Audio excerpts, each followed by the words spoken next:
nation, which has already been so positive and good. I know, and you know, that Chicago is my kind of town.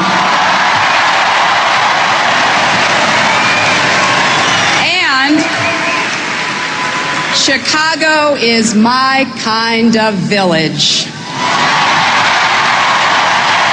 I have so many friends here, people who have been important to me all my life. And it seems like every single one of them has given me advice on this speech. One friend suggested that I appear here tonight with Binti, the child-saving gorilla from the Brookfield Zoo. You know, as this friend explained, Binti is a typical Chicagoan, tough on the outside, but with a heart of gold underneath.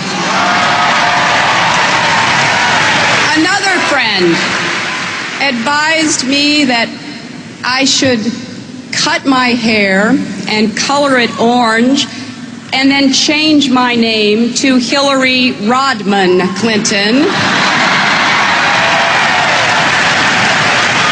But after considering these and countless other suggestions, I decided to do tonight what I've been doing for more than 25 years. I want to talk about what matters most in our lives and in our nation, children and families. I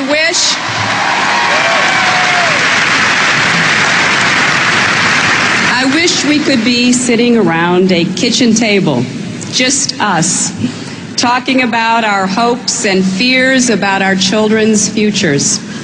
For Bill and me, family has been the center of our lives. But we also know that our family, like your family, is part of a larger community that can help or hurt our best efforts to raise our child. Right now, in our biggest cities and our smallest towns, there are boys and girls being tucked gently into bed. And there are boys and girls who have no one to call mom or dad and no place to call home. Right now, there are mothers and fathers just finishing a long day's work. And there are mothers and fathers just going to work, some to their second or third jobs of the day.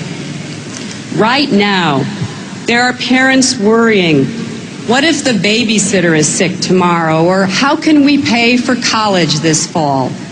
And right now, there are parents despairing about gang members and drug pushers on the corners in their neighborhoods.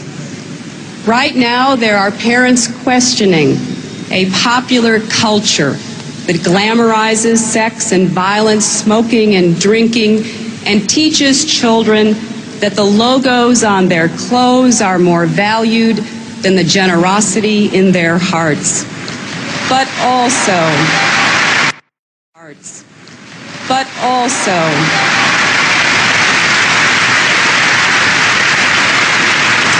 also right now, there are dedicated teachers preparing their lessons for the new school year.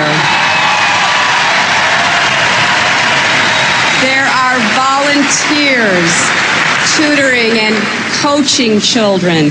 There are doctors and nurses caring for sick children, police officers working to help kids stay out of trouble and off drugs. Of course, parents first and foremost are responsible for their children.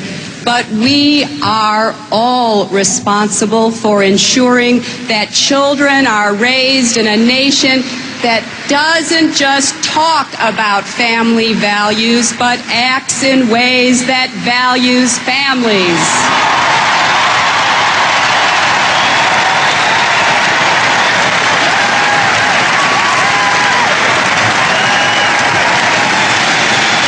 Just think,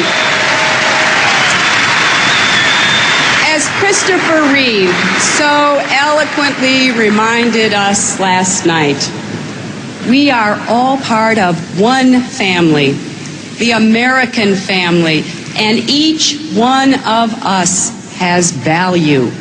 Each child who comes into this world should feel special, every boy and every girl. Our daughter, Chelsea, will graduate from college in 2001 at the dawn of the next century. Though that's not so far away, it is hard for any of us to know what the world will look like then, much less when Chelsea is my age in the year 2028. But one thing we know for sure is that change is certain. Progress is not.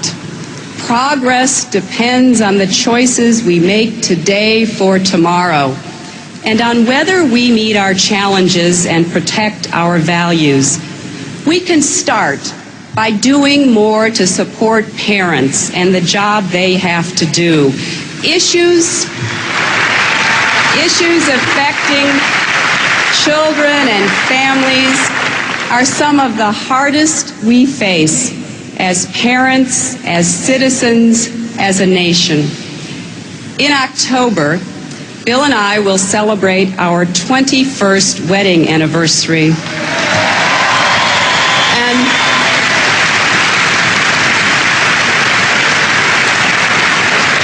Bill was with me when Chelsea was born, in the delivery room, in my hospital room, and when we brought our baby daughter home. Not only did I have lots of help, I was able to stay in the hospital as long as my doctor thought I needed to be there.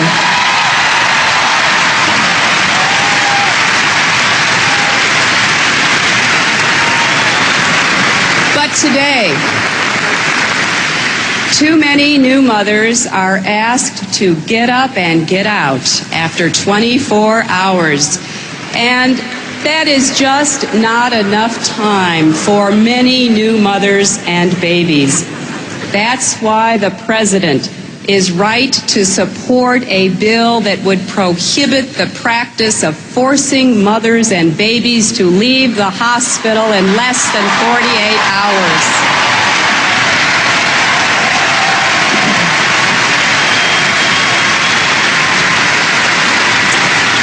That's also why more hospitals ought to install 24-hour hotlines to answer questions once new mothers and fathers get home. That's why home nurses can make such a difference to parents who may not have grandparents or aunts and uncles around to help. We have to do whatever it takes to help parents meet their responsibilities at home and at work. The very first piece of legislation that my husband signed into law had been vetoed twice, the Family and Medical Leave Law.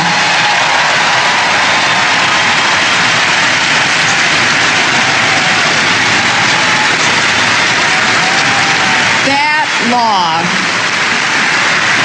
allows parents time off for the birth or adoption of a child or for family emergencies without fear of losing their jobs.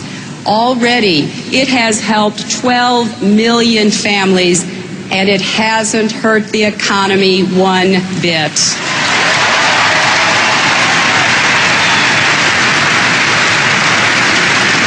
You know, Bill and I are fortunate that our jobs have allowed us to take breaks from work, not only when Chelsea was born, but to attend her school events and take her to the doctor. But millions of other parents can't get time off. That's why my husband wants to expand the Family and Medical Leave Law so that parents can take time off for children's doctor's appointments and parent-teacher conferences at school.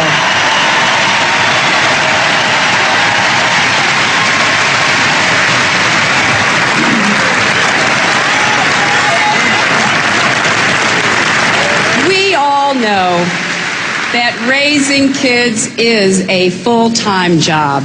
And since most parents work, we are stretched thin. Just think about what many parents are responsible for on any given day. Packing lunches, dropping the kids off at school, going to work, checking to make sure that the kids get home from school safely, shopping for groceries, making dinner, doing the laundry, helping with homework, paying the bills, and I didn't even mention taking the dog to the vet. That's why my husband wants to pass a flex time law that will give parents the option to take overtime pay, either in extra income or in extra time off, depending upon which is ever best for your family. Our family has been lucky to have been blessed with a child with good health. Chelsea has spent only one night in the hospital after she had her tonsils out, but Bill and I couldn't sleep at all that night. But our experience was nothing like the emotional strain on parents when their children are seriously ill. They often worry about where they will get the money to pay the medical bills. That is why my husband has always felt that all American families should have affordable health insurance.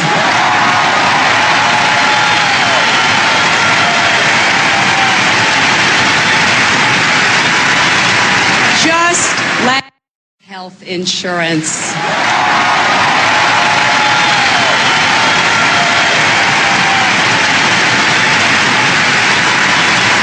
Just last week,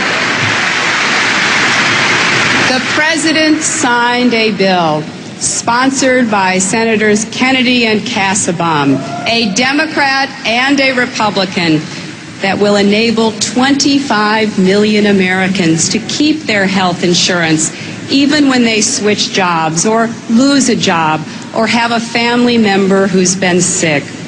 This bill contains some of the key provisions from the President's proposal for health care reform. It was an important step, achieved only after both parties agreed to build, not block, progress on making health care available to all Americans. Now the country must take the next step of helping unemployed Americans and their children keep health insurance for 6 months after losing their jobs.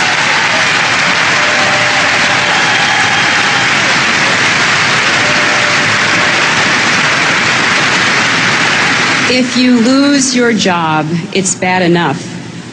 But your daughter shouldn't have to lose her doctor too. And our nation still must find a way to offer affordable health care coverage to the working poor and the 10 million children who lack health insurance today.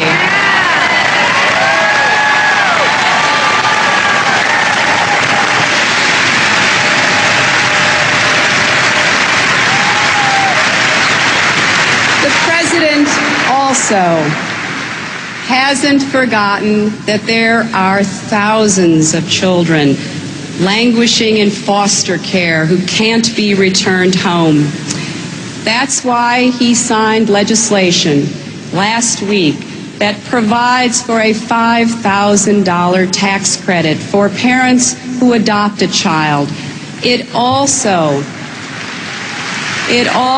abolishes the barriers to cross-racial adoptions.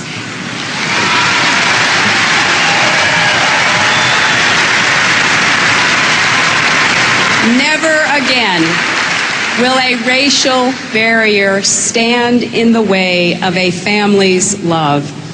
My husband also understands that parents are their child's first teachers. Not only do we need to read to our children and talk to them in ways that encourage learning, we must support our teachers and our schools in deeds as well as words.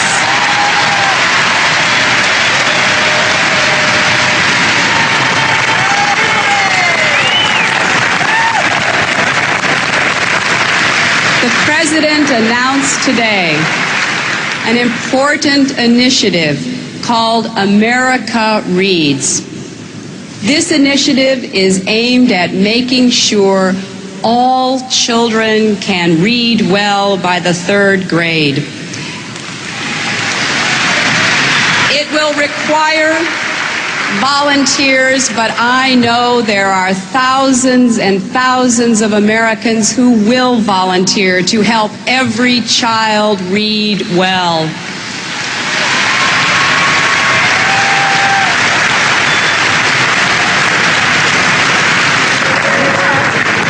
For Bill and me, there has been no experience more challenging, more rewarding, and more humbling than raising our daughter. And we have learned that to raise a happy, healthy, and hopeful child, it takes a family. It takes teachers.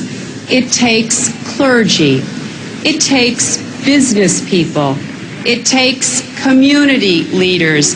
It takes those who protect our health and safety. It takes all of us.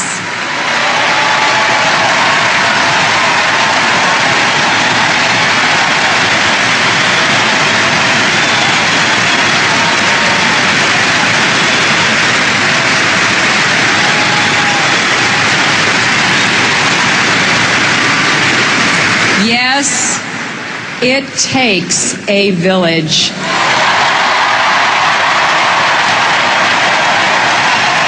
And it takes a president.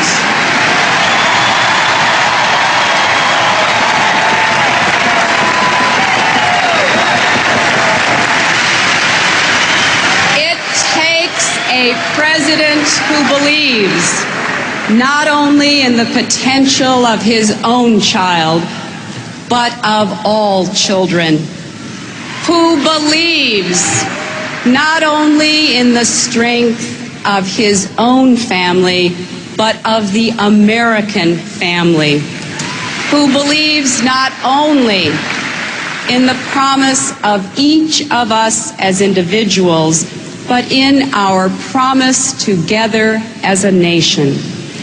It takes a president who not only holds these beliefs, but acts on them.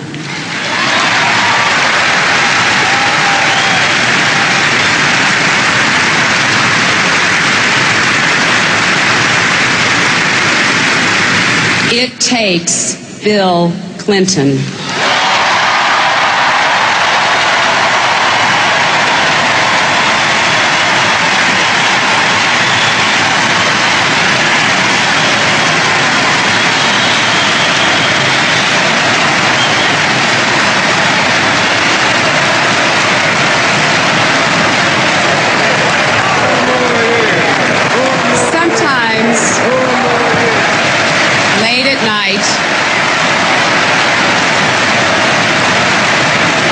When I see Chelsea doing her homework or watching TV or talking to a friend on the phone, I think to myself, her life and the lives of millions of boys and girls will be better because of what all of us are doing together. They will face fewer obstacles and more possibilities. That is something we should all be proud of. And that is what this election is all about. Thank you very much.